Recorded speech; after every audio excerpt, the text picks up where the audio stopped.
Japan's energy industry is still recovering from the Fukushima disaster. 3 years ago, a tsunami sparked a hydrogen explosion, spreading radioactive material on the east coast of Japan.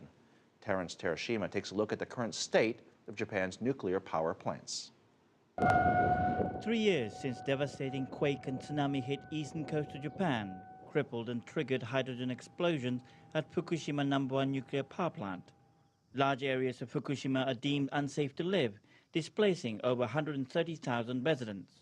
Numerous debates on nuclear energy continues in Japan. One, the safety standards, whether it's safe to restart some of the nuclear power plants, the need of nuclear energy to sustain the economic recovery and its reliance in the future.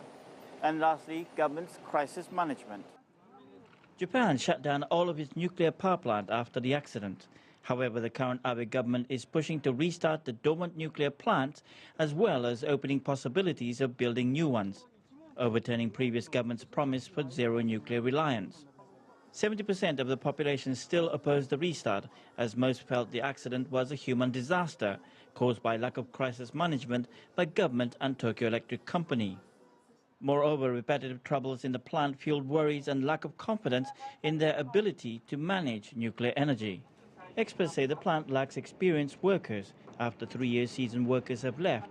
Very few want to work in a harsh environment with low wages, and the work left to the untrained.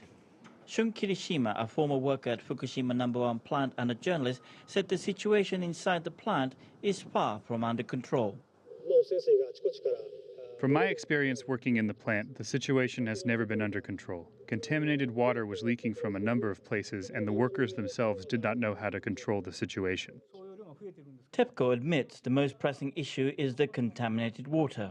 The most pressing issue for us is the contaminated water. Rather than decommissioning, unless we resolve the problem, people will continue to be scared and the evacuees cannot return home.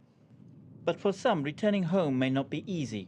Government is planning to build waste storage and incinerators for high radioactive material from the #1 power plant in the towns of Okuma, Futaba and Naraha. Many Japanese are worried that with current government risk management, we might face another similar accident.